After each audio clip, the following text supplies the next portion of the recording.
தேவனுடைய நாமத்திற்கு மகிமை உண்டாகட்டும். இயேசு கிறிஸ்துவின் மறுபக்கம் என்ற தலைப்பிலே 4ஆம் பாகமாக 4வது நம்பராக 4வது பாயிண்டாக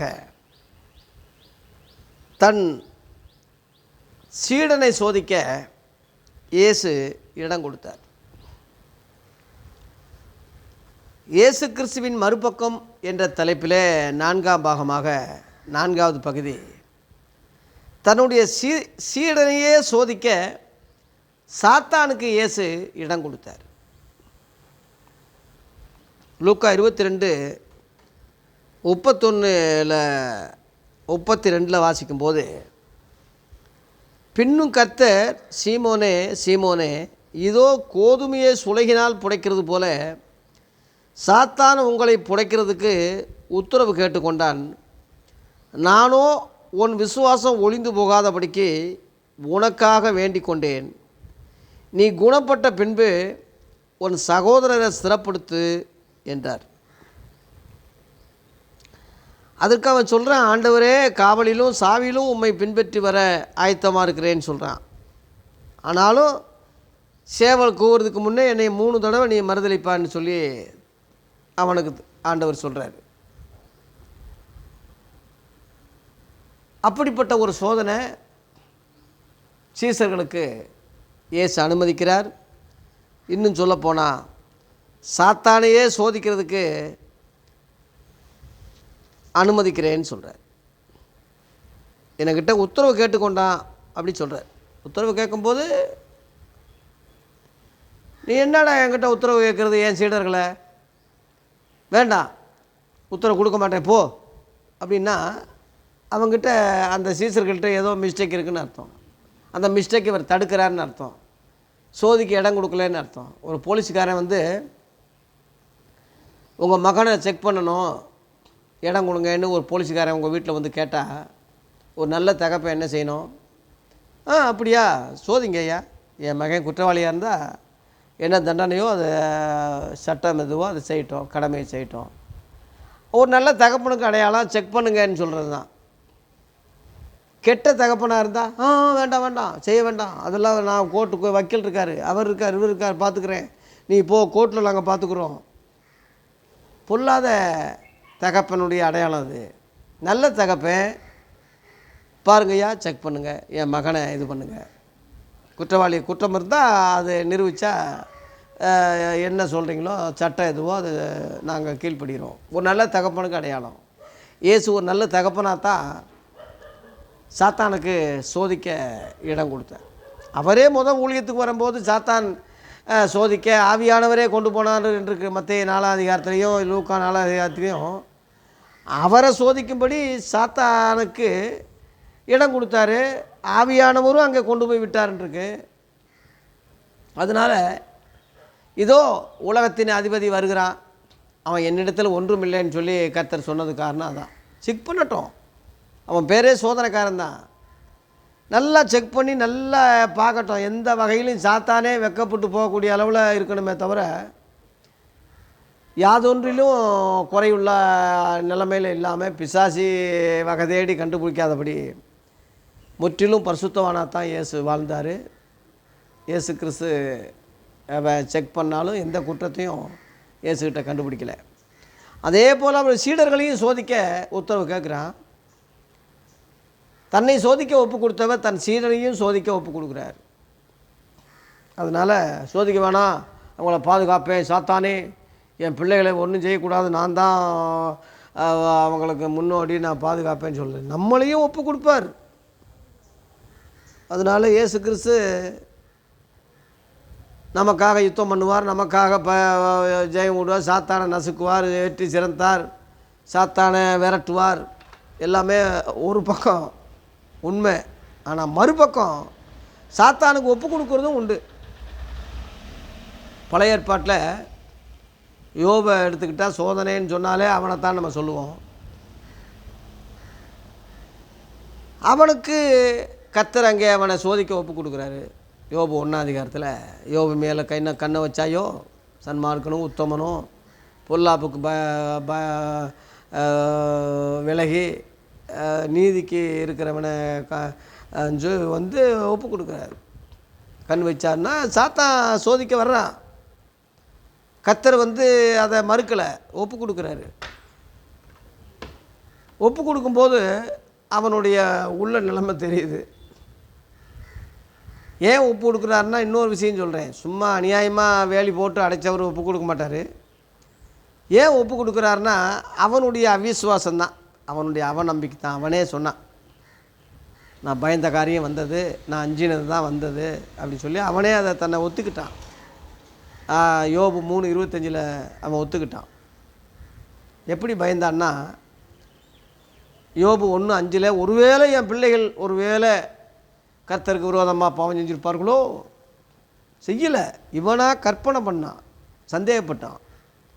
இவனாக ஒரு அவநம்பிக்கை, சந்தேகப்பட்டதோடு கூட அதுக்கு பரிகாரம் வேறு செஞ்சான்ருக்கு. அந்த நாட்கள் முழுவதும் செஞ்சுக்கிட்டே இருந்தான் போது ஒரு செய்யாத குற்றத்துக்காக பரிகாரம் செலுத்துகிறான்னா, சாத்தான் வந்து அதை செக் பண்ண இறங்குறான். சாத்தாங்க இறங்குறான். 5ஆம் வசனம் 6ஆம் வசனத்தில் அவன் செஞ்சுக்கிட்டு இருக்கும்போது 7ஆம் வசனத்தில் இறங்குறார். 6-7.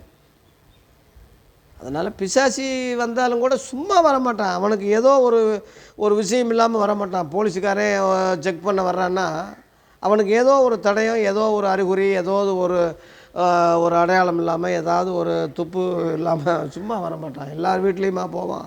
ஒரு குறிப்பிட்ட வீட்டுக்கு போய் செக் பண்ணுறேன்னா அவனுக்கு ஏதோ ஒரு தடயம் கிடச்சிருக்கு, ஏதோ ஒன்று இருக்குது. அது மாதிரி தான் பிசாசி யோபை சோதிக்க வரும்போது அவனுக்குள்ளே ஏதோ ஒன்று இருக்குது.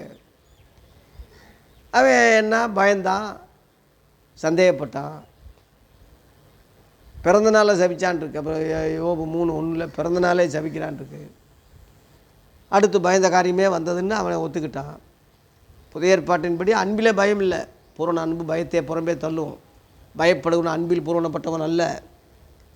1 யோவான் 4:18 இருக்குது. புதிய ஏற்பாட்டு சத்தியத்துக்கு அது பொருந்தாது. அவன் 4 சகோதரர்கள், அவன் நண்பர்கள் வந்து எவ்வளவோ ஆலோசனை சொல்லி பார்க்குறாங்க. அவன் கேட்குற மாதிரி இல்லை. கடைசியில் அவங்களே வைய ஆரம்பிச்சிட்டான், திட்ட ஆரம்பிச்சிட்டான்.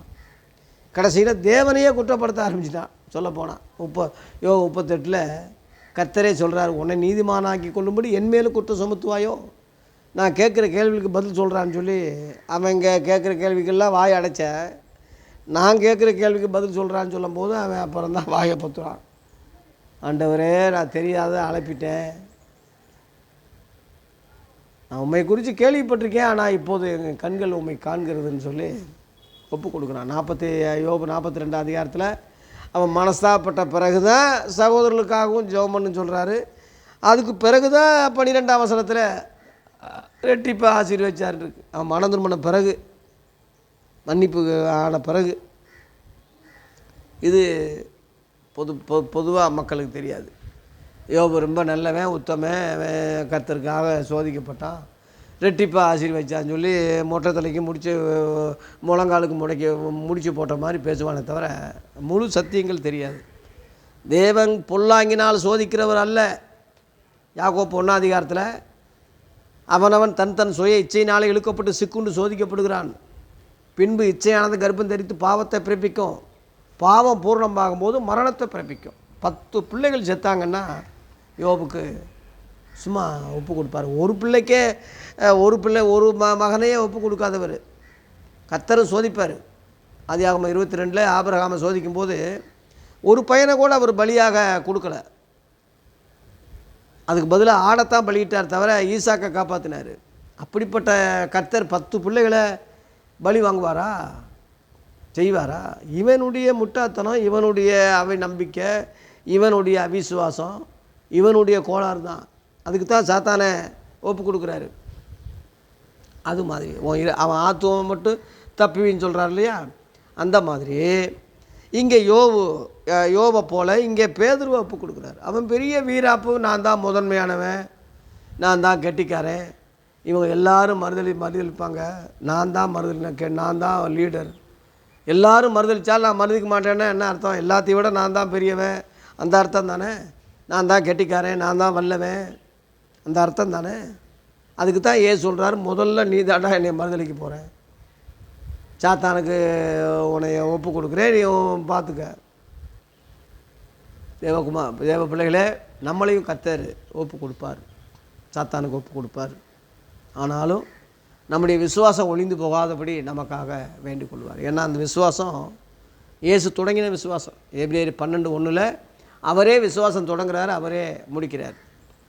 அந்த விசுவாசம் பழைய ஏற்பாட்டு விசுவாசம் அல்ல. பழைய ஏற்பாட்டு விசுவாசம் வேறு, புதிய ஏற்பாட்டு விசுவாசம் வேறு. எபிரேயர் 11 பழைய ஏற்பாட்டு விசுவாச பட்டியல். அவங்க எல்லாரும் விசுவாசத்தில் நற்சாட்சி பெற்றிருந்து வாக்குத்தத்தம் பண்ணப்பட்டதை அடையாமல் போயிட்டாங்கன்னு அதில் 39-40 முடியுது. எபிரேயர் 12 இயேசு புதுசாக விசுவாசத்தை தொடங்குறாரு. புதிய ஏற்பாட்டில் விசுவாச மார்க்கம், அது விசுவாசத்தை தொடங்குறாரு. அந்த விசுவாசம் என்ன விசுவாசம்னா, இயேசுவை தேவகுமாரன்னு விசுவாசிக்கிறது தான். பழைய ஏற்பாட்டில் அப்படி விசுவாசிக்க வாய்ப்பு இல்லை. என்னை ஜனங்க யாருன்னு சொல்கிறாங்கன்னு சொல்லும்போது பல விதத்தில் சொல்கிறாங்கன்னு பேதுரு சொல்கிறான். மத்தேயு 16:13 கேட்குறாரு, நீங்கள் என்ன யாருன்னு சொல்லிங்கன்னு சொல்லும்போது டக்குன்னு இவன் முந்திரி கொட்டை முந்தி சொல்கிறான், நீர் ஜீவனுள்ள தேவனுடைய குமாரனாகி கிறிஸ்து. அப்போ இயேசு மாம்சம் ரத்தம் அது உனக்கு வெளிப்படுத்தலை, பரலோகத்தில் உள்ள என் பிதாவே வெளிப்படுத்தினார்ன்னு அவனை பாராட்டுறாரு. அந்த தேவகுமாரன்னு விசுவாசிக்கிற அந்த விசுவாசம்தான் புதிய ஏற்பாட்டு விசுவாசம். அது இயேசு தொடங்கின விசுவாசம். அவரே தொடங்குறார், பரலோகத்தில் அங்கே முடிக்கிறார். பூமியில் இயேசு கிறிஸ்துவை தேவகுமாரன்னு விசுவாசிக்கிறான். பரலோகத்தில் போகும்போது தேவகுமாரன்னு விசுவாசிக்கிறேன்னு அங்கே விசுவாசிக்க வேண்டிய அவசியம் இல்லை. ஏன்னா அங்கே முகமுகமாக தேவனை காண்கிறான். கண்ட பிறகு அவன் தேவனை விசுவாசிக்கணும்னு அவசியம் இல்லை. இந்த பூமியில் தான் அவன் விசுவாசிக்க வேண்டியதாக இருக்குது. தேவனிடத்தில் விசுவாசமாக இருங்க, என்னிடத்துலையும் விசுவாசமாக இருங்கன்னு சொல்லி யோவான் 14:1 சொன்னார் இல்லையா? அந்த விசுவாசம்தான் இயேசு தொடங்குறார். பழைய ஏற்பாட்டில் உள்ளது தேவனிடத்தில் உள்ள விசுவாசம். புதிய ஏற்பாட்டில் இயேசு தொடங்கின விசுவாசம் இயேசு தேவனுடைய குமாரன் என்று விசுவாசிப்பது. யூதர்கள் தேவனை விசுவாசிக்கிற மாதிரி இயேசுவை தேவகுமாரன்னு விசுவாசிக்கல. அன்னைக்கும் சரி இன்னைக்கும் சரி இன்ன வரைக்கும் விசுவாசிக்கல. இயேசுவால் தொடங்கப்பட்ட விசுவாசம் இயேசுவை தேவகுமாரன்னு விசுவாசிக்கிற தன்மைக்கு வரும். ஆதி அப்போஸ்தலர்கள் அதைத்தான் போதிச்சாங்க. அப்போஸ்தலர் 8 கூட கந்தகை மந்திரி ஞானசாரம் பெறும்போது அந்த சின்ன கேப்பில் இயேசுவை தேவகுமார்னு சொல்லிட்டான். தண்ணி இருக்குது, ஞானசாரம் பெறதுக்கு தடை இல்லைன்னு சொல்லும்போது, நீ முழுமனதோடு நீ விசுவாசித்தா தடை கிடையாதுன்னு சொல்லும்போது அவன் உடனே இயேசு கிறிஸ்துவ தேவகுமார்னு விசுவாசிக்கிறேன்னு ரதத்தை நிறுத்த சொல்லி தண்ணியில் இறங்கி பிலிப்பு அவனுக்கு ஞானசாரம் கொடுத்தான்ருக்கு. ஞானசாரம் கொடுப்பதற்கு இயேசுவை தேவகுமார்னு விசுவாசிக்க வேண்டியது அவசியமாக இருக்குது. புதிய ஏற்பாட்டில் இயேசு தொடங்கினது. அப்படி தொடங்கப்பட்ட அந்த விசுவாசம் ஒளிந்து போகாதபடி உனக்காக நான் வேண்டிக் கொண்டேன். நீ ஸ்திரப்பட்ட பிறப்பு உன்னுடைய நண்பர்களை உன் சகோதரர்களை ஸ்திரப்படுத்துன்னு சொல்லி. ஏன்னா அவன்கிட்ட தான் ஆடுகளை ஒப்பு கொடுக்குறாரு. யோவான் 21:15-17 வரை படிக்கும்போது, என் ஆடுகளை மேய்ப்பாயாக, எல்லாத்தையும் விட என் மேலே அன்பாக இருக்கிறியா, இந்த ஆடுகளை மேய், இந்த மந்தையை மேய். அவங்ககிட்ட தான் பொறுப்பை கொடுக்குறாரு. ஒரு சகோதரரை திறப்படுத்துறது அவன் தான். தலைகீழாக சிறுவில் அரைஞ்சி இரத்த சாட்சியாக சாகிற அளவில் அவன் கிபி 68 தீர்த்து ராயினால் ரோமர்களால் சாகுறான்னா அப்போ எந்த அளவில் வைராக்கியம் உள்ளவனாக இருக்கணும் யோபு பேதுரு. ஆனாலும் அவனை கூட சாத்தானுக்கு சோதிக்க ஒப்பு கொடுக்குறார். அதனால் உங்களையும் என்னையும் ஒப்பு கொடுப்பார். பழக்க என் வாழ்க்கையிலையும் எத்தனையோ கஷ்டங்கள், சோதனைகள், சிறைக்கு ஒப்பு கொடுத்தார், தண்டனைக்கு ஒப்பு கொடுத்தார், அடிக்கு ஒப்பு கொடுத்தார், இரத்த சிந்துதலுக்கு மண்டையை உடைச்சி இரத்த சிந்துதலுக்கு ஒப்பு கொடுத்தார், பாடுகளுக்கு ஒப்பு கொடுத்தார், அவமானத்துக்கு ஒப்பு கொடுத்தார், நிந்தனைக்கு ஒப்பு கொடுத்தார். என் வாழ்க்கையிலேயே என் மனைவி தற்கொலைக்கு ஒப்பு கொடுத்தார், அவமானத்துக்கு நிந்தைக்கு ஒப்பு கொடுத்தார், மந்தை ஊழியத்தை செதற ஒப்பு கொடுத்தார், நிறைய ஒப்பு கொடுத்தார். ஆனாலும் என் விசுவாசம் ஒளிந்து போகாதபடி எனக்காக அவர் வேண்டிக் கொண்டதுனால இன்றைக்கு திரும்பவும் ஊழியம் செய்கிறேன். எத்தனையோ பேர் பவுல் பாஸ்டர் கதை அவ்வளோதான், ஊழியம் முடிஞ்சு, அவ்வளோதான் அவுட்டு, இவர் அவ்வளோதான் முடிஞ்சு சொன்னாங்க. உண்மைதான், அந்த நிலைமை அப்படி தான் இருந்துச்சு. ஆனால் நானும் உன் விசுவாசம் ஒளிந்து போகாதபடி உனக்காக வேண்டிக் கொண்டேன்னு சொன்ன மாதிரி ஆண்டவராகிய இயேசு என்னை அழைத்த தேவன் உண்மையுள்ளவர்.